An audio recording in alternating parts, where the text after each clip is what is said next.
Hello, turkey heads. As winter solstice draws ever near, a festive time for Yuletide cheer, so crack yourselves an ice cold beer and watch my best finds of the year. It's Christmas! Aldadır cilmet ve yumso komşulun ve derarinen fram inumanum. Aldadır cilmet ve yumso komşulun ve derarinen wikraton min moha. Aldadır cilmet ve yumso komşulun ve derarinen fram inumanum. Aldadır cilmet ve yumso komşulun ve derarinen.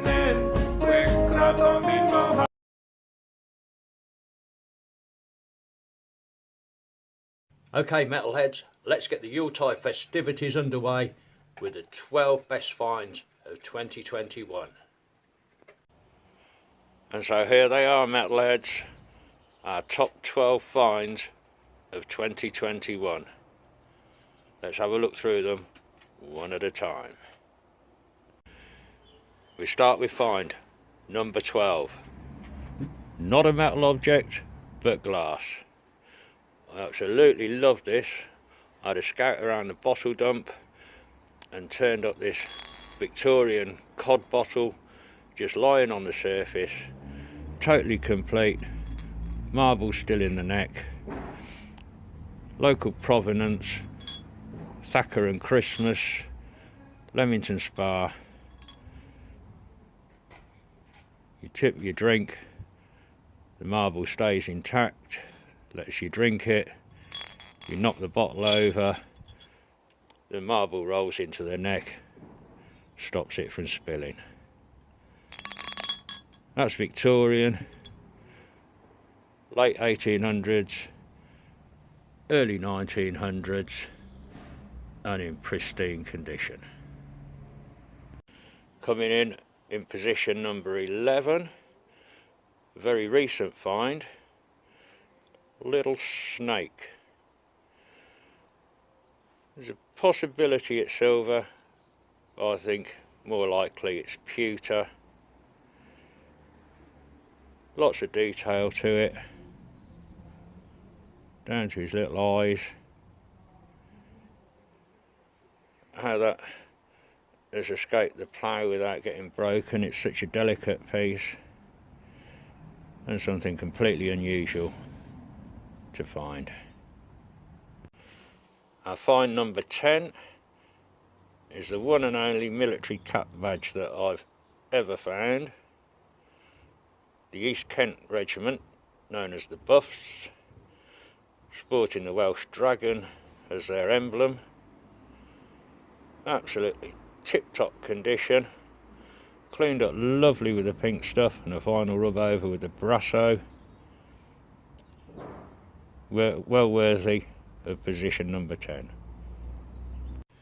Best find number 9, George III cartwheel penny.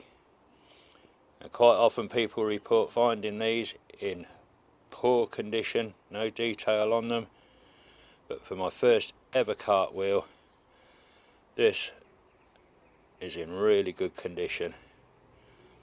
There's George III facing to the right, excellent portrait, Britannia all there on the reverse, dated 1797. My first ever cartwheel, couldn't ask for a better coin. Find number 8, quite a modern coin in the big picture of things, George V florin, but what gets this into the top 10 is the absolute pristine condition it's in.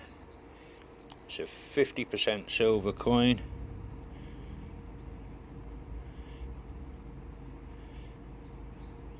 (1936), the last year of his reign. That's as fresh as the day it came from the mint.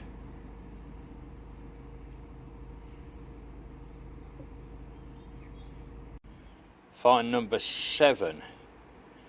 This came up very early in the year after the National Council for Metal Detecting convinced the commies in government that they had no moral, medical or legal reason to keep us confined at home and keep us out of the fields where we're at no chance of catching lurgy. We've got an Edward III hammered farthing. Now, as far as hammered coins go, this is tiny, really little coin, but it's pretty much all there. Little lack of detail on the face.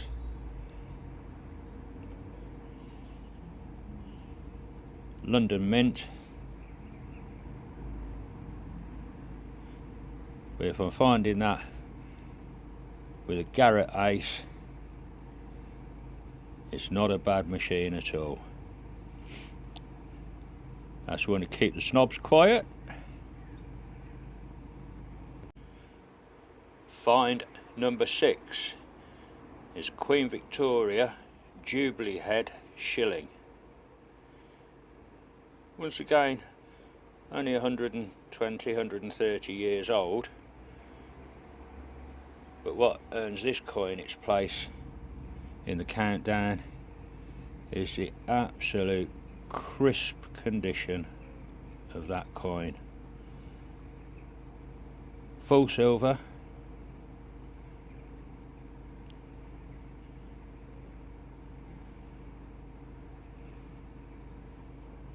Once again, mint condition.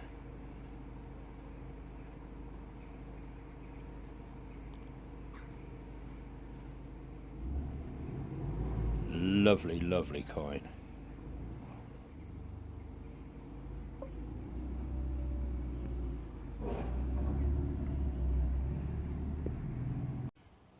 We've reached down into the top 5 now. Position number 5. We have a Charles II copper farthing.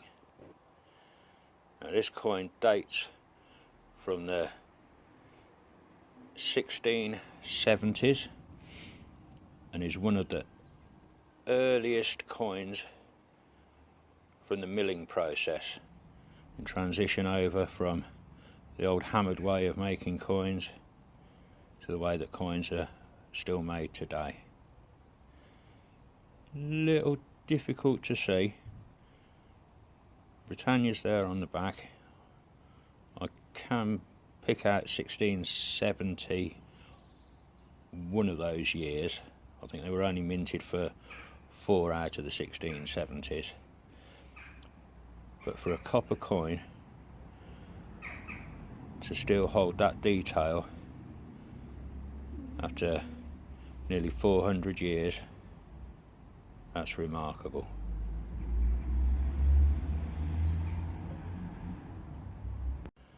As we move into the top 4, no more coins feature. In position number 4 is my very first complete Crotal bell, and what a cracker it is. Lovely design. It has the initials WG on the bottom. That's William Gwyn, who was in business from the 1770s to the 1830s, and it's a dinger. The sound of history, travelling back 250 years.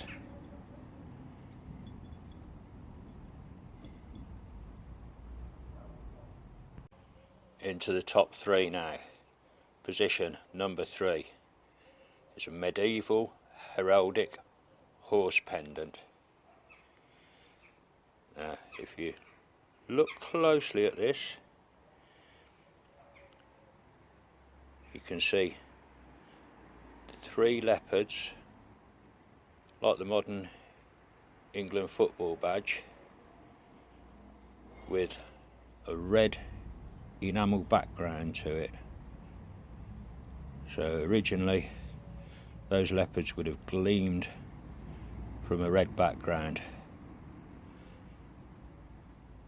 That's the coat of arms of the Plantagenet Anjou family, which was the medieval kings from Henry I onward to Richard III.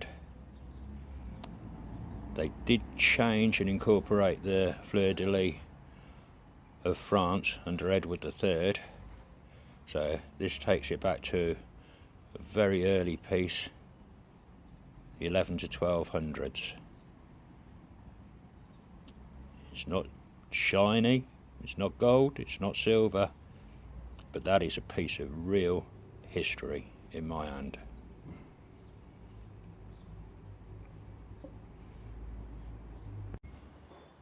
Find number 2 of the top 12 is this Edwardian pocket watch fob.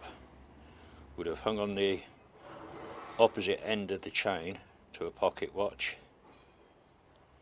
Let's turn it over for you.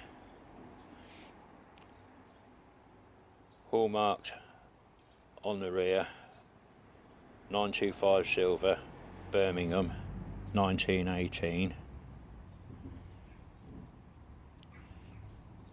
and the cartouche on the front is 9-carat gold. The initials EH. Now my thoughts are that was the owner of the pocket watch. On the rear, the initials GO, perhaps the sweetheart that gifted the piece to the owner.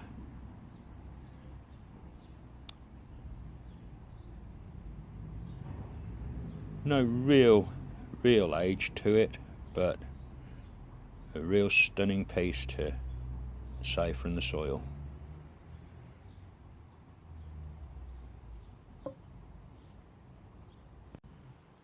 And finally, top of the charts, number 1, by far my favourite piece, by far the oldest piece and the most personal piece of all. This is a Roman find. It's the front face of a Romano-British padlock. The key would have been inserted into the side, the shaft coming through the other.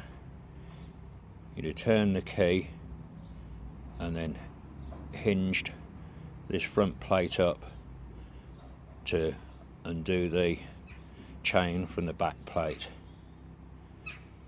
Now, from researching this is the face of the Roman goddess Minerva. It has to be somewhere between 1,600 and 2,000 years old.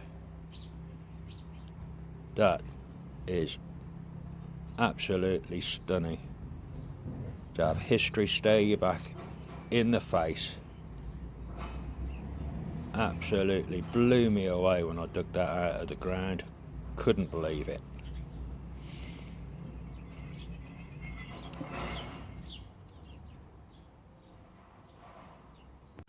Well, metalheads, that's your festive countdown. I hope you've enjoyed viewing them as much as I have showing them again, and indeed finding them in the very first place. What a fantastic year metal detecting. I can only hope for more in the year to come. But for now, wind yourself down slowly from work, put your feet up, fill yourself full of turkey and mince pies, and have a damn festive Yuletide. Catch you in the new year, metalheads.